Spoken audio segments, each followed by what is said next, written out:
آیا نہ ایک حرف الف لام بچ گیا، اللہ اور رسول کا پیغام بچ گیا. بولے آپ حضرات سبحان اللہ. آیا نہ ایک حرف الف لام بچ گیا، اللہ اور رسول کا پیغام بچ گیا. اور آتی ہے نوکے نیزہ سے شبیر کی صدا، سر کٹ گیا تو کیا ہوا اسلام بچ گیا. سبحان اللہ سبحان آتی اللہ. ہے نوکے نیزہ سے شبیر کی صدا، سر کٹ گیا تو کیا ہوا اسلام بچ گیا. معزز سامعین کرام، آئیے ایک بار پھر نبی اور آل نبی پر درود شریف پڑھیں. اللہم صلی علی سیدنا مولانا محمد بارک وسلم. صلاۃ و سلام علیک یا رسول اللہ صلی اللہ تعالی علیہ وسلم. معزز سامعین کرام، مابعد کربلا بڑی بہترین انداز میں خطاب آپ تمامی حضرات نے حضرت علامہ عبدالوکیل صاحب قبلہ ازہری سے سماعت فرمائی. اللہ رب تبارک و تعالیٰ کی بارگاہ میں دعا ہے مولا تعالیٰ جو کچھ بھی ہم بولے ہمیں حق بولنے، حق سننے اور اس پر عمل کرنے کی توفیق عطا فرمائے. معزز سامعین کرام، میں نے آیت کریمہ کی تلاوت کرنے کا شرف حاصل کیا. قل جاء الحق وزهق الباطل ان الباطل کان زہوقا، بے شک جس کا آسان سا ترجمہ اور مفاہیم و مطالب یہ ہے کہ اے محبوب آپ فرما دو بے شک حق آیا اور باطل مٹ گیا، اور بے شک باطل کو مٹنا ہی تھا. حق آیا باطل مٹ گیا اور بے شک باطل ہی کو مٹنا تھا. آپ ذرا اندازہ لگائیں، کربلا کے میدان میں آقا امام حسین کی شہادت کے بعد یزیدیوں نے بڑی خوشیاں منائی کہ ہم نے فتح حاصل کر لی، ہم نے حسین کو شہید کر دیا، ہم جیت گئے. مگر حق قرآن بتا رہا ہے، حق قرآن کہہ رہا ہے کہ بے شک حق آئے گا اور باطل مٹ جائے گا.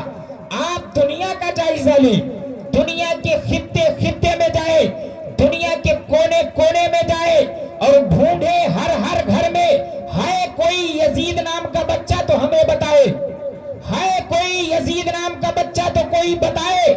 مگر وہیں پہ اگر دیکھا جائے کہ حق آیا اور باطل مٹ گیا تو آپ دنیا کے ہر خطے میں جائیں گے، ہر گلی میں جائیں گے، ہر محلے میں جائیں گے، ہر گھر میں جائیں گے، کوئی محمد حسین نظر آ رہا ہے، حسین نظر آ رہا ہے، کوئی نواز رسول کے نام پہ نام رکھ کر نظر آ رہا ہے، کوئی حسین کے نام پہ اپنے بچوں کا نام رکھ رہا ہے. کوئی یہ دنیا ثابت کر رہی ہے، یہ دنیا میں بات صاف ہو چکی ہے کہ حسین کل بھی زندہ تھا، حسین آج بھی زندہ ہے، وہ حسین صبح قیامت تک زندہ رہے. نعرہ تکبیر، نعرہ رسالت، ذکر شہید اعظم، نعرہ تکبیر، نعرہ رسالت. سبحان اللہ سبحان اللہ. یہی وجہ ہے کہ اللہ فرماتا ہے وَلَا تَقُولُوا لِمَن يُقْتَلُ فِي سَبِيلِ اللَّهِ أَمْوَاتٌ بَلْ أَحْيَاءٌ وَلَٰكِن لَّا تَشْعُرُونَ، کہ بے شک جو اللہ کے راہ میں قتل کیے جائیں انہیں مردہ مت کہو بلکہ وہ زندہ ہے، لیکن ہمیں اتنا شعور نہیں کہ ہم سمجھ سکیں. حضرات، آپ نے سماعت کی کہ امام حسین کی شہادت کے بعد خیمے حسینی کو جلایا گیا. خیمے حسینی کے اندر جو مال و اسباب تھوڑے بہت تھے اسے لوٹا گیا. اس کے بعد میں وہی عمر بن سعد ہوتا ہے، حکم دیتا ہے کہ عورتوں کو بلایا جائے، کی قافلے کے لوگوں کو بلایا جائے. جب قافلے لٹے ہوئے چھوٹے سے قافلے کو اس کے سامنے لایا جاتا ہے، وہ عمر بن سعد کہتا ہے اپنے ہاتھوں کو آگے کرو. جب عورتوں کے ہاتھوں کو تمام تر جو قافلے کے ٹوٹے لوگ تھے ان سے کہتا ہے ہاتھوں کو آگے کرو. جب ہاتھ آگے کی جاتی ہے تو ہاتھوں میں ہتکڑیاں لگا دی جاتی ہے.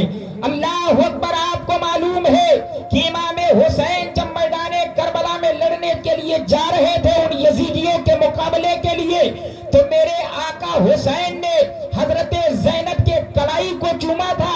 حضرت زینب نے پوچھا تھا، اے میرے بھائی، زندگی میں کبھی آپ نے ہمارے کلائی کو نہ چوما، آج کلائی چومنے کی وجہ کیا ہے؟ تو میرے آقا حسین فرماتے ہیں، اے میری بہن، مجھے دکھائی دے رہا ہے، مجھے معلوم ہے کہ جب یہ یزیدی ہمیں قتل کر دیں گے، ہمیں شہید کر دیں گے، اس کے بعد میں تمہارے انہی ہاتھوں میں ہتھکڑیاں لگایا جائے گا۔ اے میری بہن، تیرا بھائی حسین اس وقت نہیں ہوگا جو تیری کلائی کو چوم سکے، تیرے دل کو تسلی دے سکے۔ اے میری بہن، میں تیرے کلائی کو پہلے چوم رہا ہوں کہ اس کے بعد میں تمہارے انہی ہاتھوں پہ ہتھکڑیاں لگائی جائیں گی۔ اے سبحان اللہ میری سبحان ملت کے اللہ۔ لوگوں، یہیں پر بس نہیں ہوتی ہے، بلکہ بیمار زین العابدین جو اٹھنے کی بظاہر طاقت نہیں رکھتے تھے، ان کے ہاتھوں میں ہتھکڑیاں، پیروں میں بیڑیاں اور گلے میں توق ڈال دیا جاتا ہے۔ ایک کا بتانا ہے، جب یہ تاریخ چل رہی ہوتی ہے، یہ قافلہ جو کوفہ کے جانب رواں دوا ہوتا ہے، ایک شخص آتا ہے اور کہتا ہے کہ بے قصور انسان میرے لیے دعا کر دے۔ حضرت امام زین العابدین فرماتے ہیں کہ آنے والا یہ بتا، تجھے کیسے معلوم کہ ہم بے قصور ہیں؟ ارے ان یزیدیوں کے تو سمجھ میں نہیں آیا، تجھے کیسے معلوم؟ تو اس نے کہا، ہمیں چہرے سے دکھائی دے رہا ہے کہ یہ کوئی عام انسان نہیں، یہ بے قصور ہے۔ تو پھر اس نے کہا کہ امام زین العابدین، آپ میرے لیے دعا کر دیں۔ حضرت امام زین العابدین ہاتھ کو اٹھاتے ہیں اور عرض کرتے ہیں، اے میرے مولا، اس انسان کو مسلمان ظالم حکمراں سے بچانا۔ وہ کہتا ہے کہ اے بیمار زین العابدین، ہم نے آپ سے دعا کرنے کے لیے کہا، آپ یہ دعا کر رہے ہیں کہ مولا کسی مسلمان ظالم حاکم سے اسے بچانا؟ تو میرے آقا امام زین العابدین فرماتے ہیں، ہاں، اس لیے کہ تمہیں نہیں معلوم ہے، جب کوئی مسلمان حاکم ہوتا ہے اور وہ ظالم ہوتا ہے تو وہ کیا درد دیتا ہے، اسے امام زین العابدین کے سوا کوئی نہیں جان سکتا۔ اگر تجھے دیکھنا ہی ہے تو میرے جسم سے کرتے کو ہٹا۔ جب وہ کرتے کو ہٹاتے ہیں امام زین العابدین، تو کیا دیکھتے ہیں کہ پورے جسم پہ، پیٹھ کے اوپر کوڑے کے نشان بنے ہوئے ہوتے ہیں۔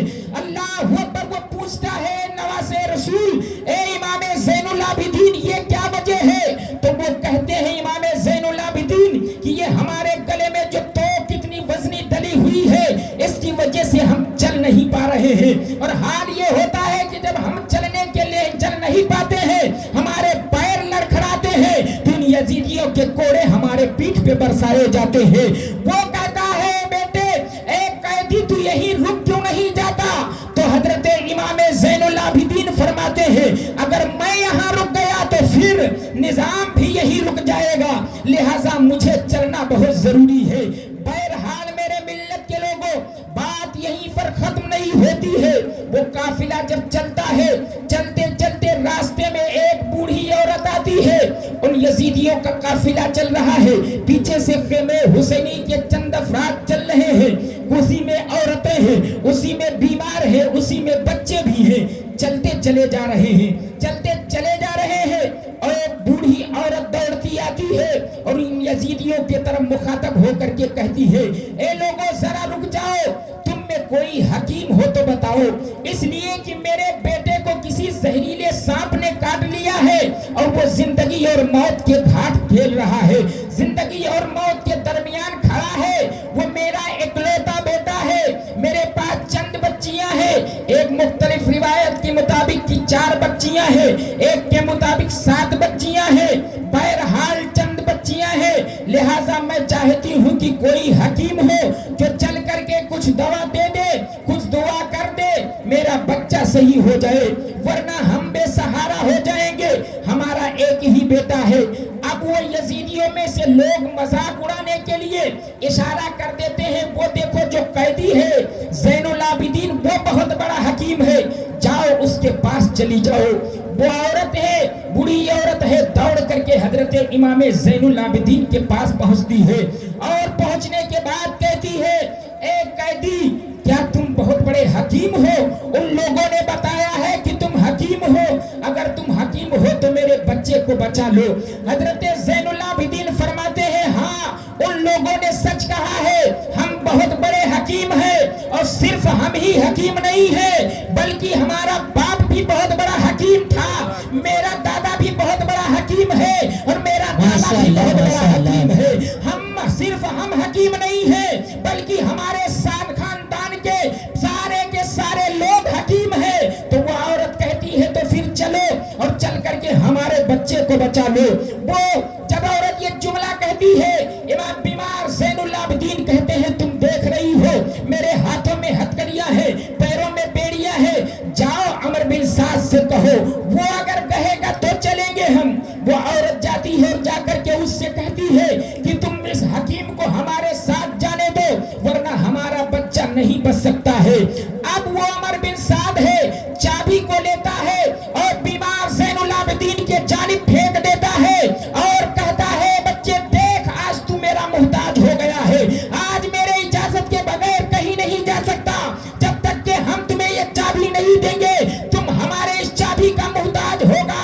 میرے ملت کے لوگوں تاریخ شاہد ہے، ایسے جملے کو سننے کے بعد میں زین العابدین نے کہا تھا اے عمر بن سعد کان کھول کر کے سن لے، ہم خاندان حسین سے تعلق رکھنے والے ہیں، ہمارے گھر کے لوگ کسی کے محتاج نہیں ہوا کرتے ہیں، بلکہ دیکھ اور دیکھتے ہی دیکھتے امام زین العابدین نے ایسا کرشمہ دکھایا، ایسا کر دکھایا کہ دیکھتے دیکھتے وہ ہاتھ کی ہتھکڑیاں پانی بن جاتی ہے، پیر کی بیڑیاں پانی بن جاتی ہے، اور یہ ثابت کر دیتے ہیں کہ حسین کے گھر والے اور یہ جو بھی ہو جو حق پہ ہوا کرتا ہے وہ صرف محتاج رب کا ہوا کرتا ہے، دنیا والے کسی کا محتاج نہیں ہوا کرتا۔ نعرہ تکبیر، نعرہ رسالت، ذکر شہید اعظم، نعرہ رسالت، سبحان اللہ سبحان اللہ۔ معزز سامعین کرام، بہرحال بیمار زین العابدین کو بوڑھی عورت لیتی ہے اور لے کر کے اپنے گھر کے جانب چلتی ہے۔ جب جا کے وہ دروازے پہ پہنچتی ہے اندر سے بیٹی آتی ہے باہر اور کہتی ہے ماں یہ کون ہے؟ تو وہ بوڑھی عورت فرماتی ہے کہ یہ بہت بڑے حکیم ہے، ان کو لے کے آئی ہوں تاکہ ہمارے بچے کو بچا سکیں۔ بیٹیاں کہتی ہیں ماں ان سے کہہ دو یہیں سے واپس چلے جائے، اس لیے کہ جس بچے کو بچانے کے لیے تم ان کو لے کے آئی ہو وہ بچہ مر چکا ہے۔ اللہ اکبر، میرے ملت کے لوگوں، وہ بوڑھی ماں ہے امام زین العابدین کے سامنے ہاتھ جوڑتی ہے اور کہتی ہے کہ مجھے معاف کر دو، ہم نے آپ کو بہت تکلیف دی، اب آپ کو لے کے آئی، لیکن میں جس بچے کو بچانے کے لیے لے کے آئی تھی وہ بچہ ہی دنیا میں نہ رہا، تو پھر لانے سے مطلب کیا ہوا، مجھے معاف کر دو۔ حضرت زین العابدین نے کہا اے ماں اگر گھر تک لے آئی ہو تو گھر کے اندر جانے کی بھی اجازت دے دو۔ اللہ اکبر، آپ دیکھیں اہل بیت اطہار کا کیا کردار ہوا کرتا ہے، اللہ کتنے فضائل و کمالات سے معطر کیا ہے ان اہل بیت اطہار کو۔ جب آپ اندر جاتے ہیں وہ بوڑھی عورت ایک گلاس پانی دیتی ہے پینے کے لیے، بیمار زین العابدین ہے، پینے کے بعد ابت کہتے ہیں کیا یہی بیٹا جو لیٹا ہوا ہے یہی بیٹا تمہارا ہے؟ وہ بوڑھی عورت کہتی ہے ہاں یہی بچہ ہے جو دنیا سے جا چکا ہے۔ بیمار زین العابدین آگے بڑھتے ہیں اور اس کے بعد میں چہرے سے چادر کو ہٹاتے ہیں اور کہتے ہیں تو کیسا بھائی ہے جو اپنے بہنوں کو اکیلا چھوڑ کے چلا گیا، ہمیں تمہاری بہنوں نے تم پہ کتنے سہارے بنا کے رکھے تھی، آج تو تنہا انہیں چھوڑ کر کے چلا گیا ہے، ایسا بھی کوئی بھائی کرتا ہے کیا؟ اتنا جملہ کہنا تھا کہ وہ مرا ہوا انسان اٹھ کر کے بیٹھ جاتا ہے اور بیٹھ جاتا ہے جب وہ انسان، پھر وہ بوڑھی عورت سے امام زین العابدین کہتے ہیں کہ ماں آپ نے عمر بن سعد کو کتنے زیورات دیے تھے مجھے لانے کے لیے؟ تو وہ عورت کہتی ہے کہ ہمارے بچیوں کے جتنے سونے اور چاندی کے زیورات تھے ہم نے سارا دے دیا تھا اپنے بچے کو بچانے کے لیے۔ وہ امام حضرت زین العابدین فرماتے ہیں لاؤ ایک جھولی کو لاؤ. وہ جھولی کو لایا جاتا ہے. روایتوں کے مطابق کچھ کنکریاں رکھی جاتی ہے. امام زین العابدین اس میں پھونک مارتے ہیں اور اس کے بعد کیا دیکھتی ہے؟ وہ عورت کی جتنے سونے اور چاندی وہاں دے کر کے آئے تھے سارا یہی موجود ہے. اللہ اکبر میرے ملت کے لوگوں, یہ ساری چیزوں کو دیکھنے کے بعد وہ عورت کہتی ہے اے بیٹی برم اگر اعتراض نہ ہو تو میں تم سے ایک سوال کر لوں, ایک بات پوچھ لو. آپ فرماتے ہیں پوچھو کیا پوچھنا چاہتی ہو؟ تو وہ کہتی ہے عورت کہ تم وہاں سے چل کر کے آئے ہو اور یہ بتاؤ وہ جو نیزے پہ سر رکھا ہوا ہے وہ کس کا ہے؟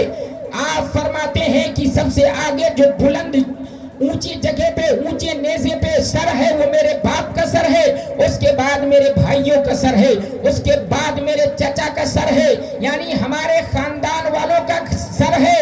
تو وہ عورت کہتی ہے کہ جب تم دوسرے کے بچے کو جو مر چکا ہو اسے زندہ کر سکتے ہو تو پھر اپنے کو کیوں نہیں زندہ کر لیتے؟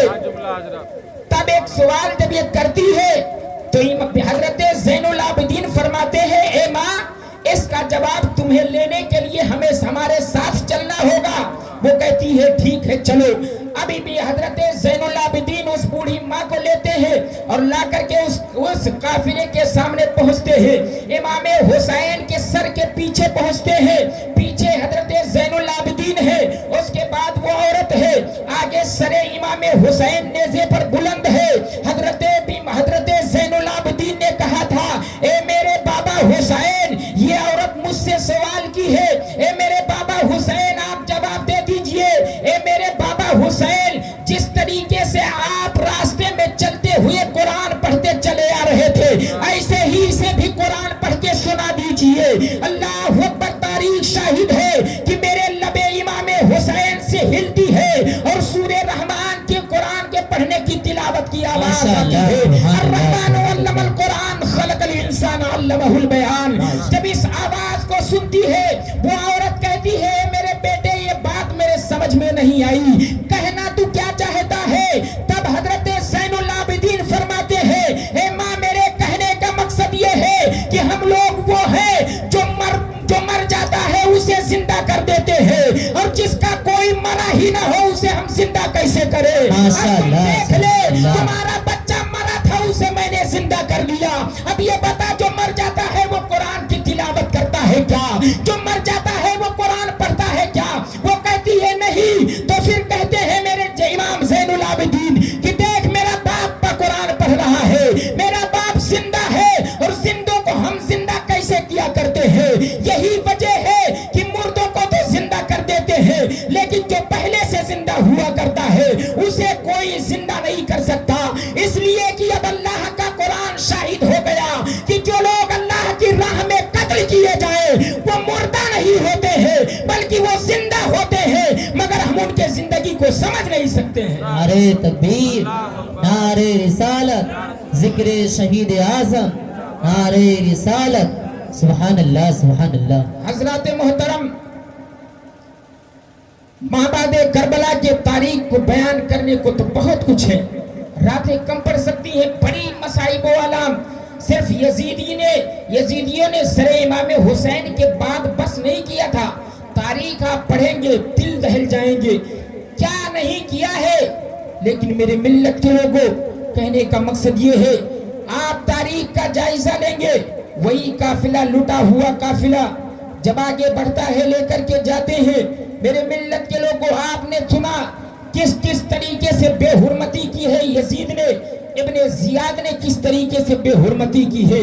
اللہ اکبر. میرے ملت کے لوگوں, وہی قافلہ ہے جب کئی دنوں کے بعد مختلف روایات کے مطابق کہ امام حسین کی شہادت کے بعد سے لے کر کے جب یہ قافلہ مدینہ کے لیے روانہ ہوا تھا تو 9 مہینے لگ گئے تھے, 9 مہینے ہو گئے تھے اور یہ قافلہ پیدل وہاں گیا تھا. میرے ملت کے لوگوں, تاریخ شاہد ہے مدینے کے اندر جس دن یہ قافلہ پہنچا تھا تو تاریخ بتاتی ہے, کہنے والے کہتے ہیں کہ مدینے کے لوگ صرف 2 مرتبہ روئے ہیں سب سے زیادہ. ایک وہ وقت جب نبی یہ کونین بظاہری شکل و صورت میں اس دنیا سے گئے تھے تو مدینے کے گلی گلی سے رونے کی آواز آ رہی تھی، مدینے کے بچے بچے کے رونے کی آواز آ رہی تھی، اور دوسری مرتبہ مدینے کے سارے لوگ اس وقت روئے ہیں جب امام حسین کا لوٹا ہوا قافلہ مدینہ پہنچا ہے۔ اللہ اکبر، تاریخ شاہد ہے کہ جب امام حسین، یہ وہ امام حسین کا یہ لوٹا ہوا قافلہ مدینے والے کو پہلے ہی پتا تھا، جس دن امام حسین کربلا میں شہید ہوئے ہیں اسی دن وہاں پتا چل گیا تھا کہ حسین کو شہید کیا گیا ہے۔ ایک مسلم نام کا ایک عاشق رسول کا بیان ہے کہ 9 محرم الحرام کی تاریخ گزر کر کے عاشورے کی رات کو وہ بیان کرتا ہے کہ میں نے خواب میں دیکھا، اور خواب میں دیکھا ہوں تو کیا دیکھا ہوں کہ سر امام حسین کو سر تن سے جدا کر دیا گیا ہے۔ وہ تاریخ وہ بیان کرتا ہے، اور بعد میں یہ تاریخ شاہد ہوتی ہے جب مدینے میں وہ قافلہ پہنچتا ہے تو وہ وقت وہ تاریخ وہی ہوتی ہے جو خواب میں بیان کیا گیا ہوتا ہے۔ اللہ اکبر، میرے ملت کے لوگوں، قافلہ جب مدینے کے دروازے پر پہنچنے والا ہوتا ہے، مدینے کے چھوٹے سے لے کے بڑے تک، مرد سے لے کر عورتوں تک، سارے لوگ اس لٹے ہوئے قافلے کو دیکھنے کے لیے مدینے سے باہر چلے گئے ہیں۔ سارے مدینے میں کوہرام مچا ہوا ہے، سارے کے سارے رو رہے ہیں، اور وہ لٹا ہوا قافلہ مدینے میں داخل ہو رہا ہے۔ اللہ اکبر، میرے ملت کے لوگوں، تاریخ اگرچہ مختلف ہے لیکن حال تو یہی ہے کہ جب حضرت زینب، وہ زینب ہے کہ جب حضرت زینب نے مکہ سے، مدینہ سے، منورہ سے نکلے تھے مکہ جانے کے لیے، اور مکہ سے کوفہ تک کے، کربلا تک کے ساتھ میں تھی، لیکن وہی حضرت زینب جب مدینے سے نکلتی ہے تو زینب ہوا کرتی ہے، حسین نکلتے ہیں تو حسین ہوا کرتے ہیں، وہی زینب جب مکہ سے نکلتی ہے تو صرف زینب رہتی ہے، وہ حسین جو مکے سے نکلتے ہیں صرف حسین رہتے ہیں، کربلا تک پہنچتے ہیں حسین حسین ہوتے ہیں، زینب زینب ہوتی ہے، لیکن شہادت امام حسین کے بعد میں اب وہ صرف زینب زینب نہیں رہ جاتی ہے، بلکہ کبھی زینب وہی زینب بنتی ہے، کبھی وہ امام حسین کی شکل ہے۔ میرے ملت کے لوگوں، آپ نے سنا ہے کہ جب کوفہ کے یزید کے سامنے سر حسین کو رکھا گیا تھا، تب جا کر کے حضرت زینب نے ایک خطبہ دیا تھا، اور ایسا خطبہ دیا تھا کہ سارے مجمع میں سکتہ تاری ہو گیا تھا۔ لوگ بتاتے ہیں کہ جب حضرت زینب خطبہ دے رہی تھی تو ایسا لگ رہا تھا کہ یہ زینب نہیں بول رہی ہے بلکہ ان کا بابا علی بول رہا ہے، آج وہ علی کے خطاب کو سماعت کر رہے ہیں۔ تو کہنے کا مقصد یہ ہے کہ زینب اب امام حسین کے بعد میں حسین کا کردار بھی نبھا رہی ہے، وہی زینب ہے جب مدینے میں پہنچتی ہے، نبی کونین کی گنبد نظر آتی ہے، نانا مصطفیٰ کے روضے نظر آتے ہیں۔ میرے ملت کے لوگوں، تاریخ شاہد ہے، حضرت زینب نے کہا تھا، اے زین العابدین، تم جانتے ہو یہ کس کا روضہ ہے، یہ کس کی گنبد نظر آ رہی ہے؟ تو حضرت زین العابدین نے کہا تھا، ہاں مجھے معلوم ہے یہ کس کا روضہ ہے، یہ میرے نانا مصطفیٰ کا روضہ ہے، یہ نبی کونین کا روضہ ہے۔ تب حضرت زینب نے کہا تھا، اگر تم پہچانتے ہو کہ یہ نبی کا روضہ ہے اور سچ ہے کہ یہ نبی کا روضہ ہے، تو پھر میں نے اپنے حسین کی امانت کو صحیح و سلامت مدینہ پہنچا دیا ہے۔ اللہ اکبر، مختلف تاریخیں ہیں، دونوں تاریخیں میں آپ کے سامنے بیان کر کے رخصت ہونا چاہوں گا۔ ایک تاریخ بتاتی ہے کہ حضرت زینب نے کہا کہ اے زین العابدین، تم ان تمام قافلے کو لے کر کے گھر جاؤ، اور گھر جاؤ، میں جا رہی ہوں نانا کے مزار پہ۔ اللہ اکبر، تاریخ بتاتی ہے حضرت زینب جب نانا کے مزار کے جانب چلتی ہے تو آپ کے ساتھ میں حضرت فضہ جو ہے وہ بھی ساتھ ہو لیتی ہے، اور جب وہاں نبی کے روضے پہ پہنچتی ہے، نانا کے مزار پہ پہنچتی ہے، اللہ اکبر، میرے ملت کے لوگوں، دل پہ ہاتھ رکھ کر کے سوچو، ایک لٹا ہوا قافلہ لو جایا، نہ جانے کتنی مصیبتیں جھیل کے آیا ہے، لاشوں پہ لاشیں دیکھ کے آئی ہے، ایک وہ زینب ہے جو 6 ماہ کے ننھے معصوم علی اصغر کے تڑپ کو دیکھ کے آئی ہے، اپنے بیٹے اون محمد کی قربانیاں میدان کربلا میں پیش کر کے آئی ہے۔ ذرا سوچو تو صحیح، آج ہم گھر سے باہر جاتے ہیں، اگر کوئی مصائب و آلام ہم پر آ جاتے ہیں تو ہم آنے کے بعد میں اپنے گھر والوں کو اکٹھا کر کے بتاتے ہیں، آج ہمارے ساتھ ایسا ہوا ہے، آج ہمارے ساتھ ایسا کیا کیا گیا ہے، آنکھوں سے آنسو جاری ہو جاتے ہیں ایک معمولی سی حوادثات کی وجہ سے۔ لیکن میرے ملت کے لوگوں ذرا سوچو تو صحیح، جو حضرت زینب جو اتنی مصائب و آلام کے درد کو جھیل کر کے آئی ہے، اب نانا کے مزار میں پہنچی ہوگی تو کس طریقے سے کہہ رہی ہوگی؟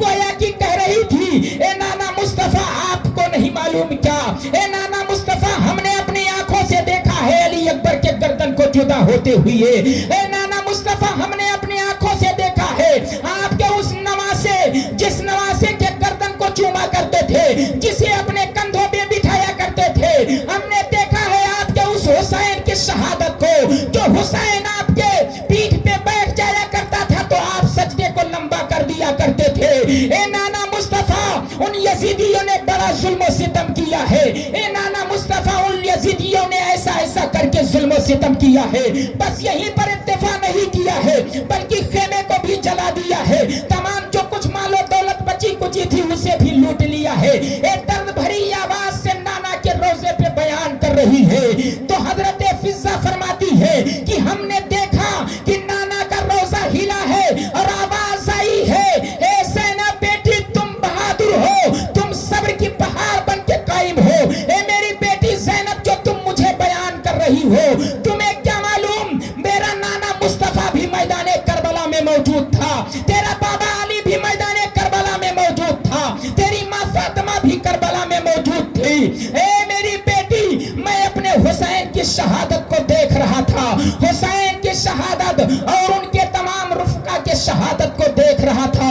اللہ اکبر میرے ملت کے لوگوں، ایسی درد بھری آواز ہے، ایسی درد بھری کہانیاں اگر انسان سنتا ہے تو اس کے آنکھوں سے آنسو جاری ہو جاتے ہیں۔ میرے ملت کے لوگوں اب وہی حضرت زینب ہے، پلٹتی ہیں اور آتی ہیں اپنے گھر پہ۔ اب اپنے گھر پہ جب آتی ہیں تو حضرت زینب جب چلی تھی گھر سے تو دو بچیوں کو اپنے گھر پہ چھوڑ کے گئی تھی، دو بچیاں ان کی موجود تھیں اور حضرت زینب نے چلتے چلتے جاتے وقت میں ایک بات کہی تھی اپنے دونوں بچیوں سے کہ اے بچی قرآن پڑھنا مت چھوڑنا، اور دوسری بات، پہلی بات قرآن پڑھنا مت چھوڑنا، اور دوسری بات اگر کوئی سائل دروازے پہ آ جائے سوال کرنے کے لیے تو دینے میں دیری مت کرنا۔ اب وہی زینب ہے، اپنے دروازے پر پہنچتی ہیں، جیسے ہی پہنچتی ہیں تو کیا دیکھتی ہیں کہ اندر سے قرآن کے پڑھنے کی آواز آ رہی ہے۔ ارے یہ خاندان اہل بیت کے لوگ ہیں، اندر سے قرآن کے پڑھنے کی آواز آتی ہے، حضرت زینب دروازے پہ بیٹھ جاتی ہیں۔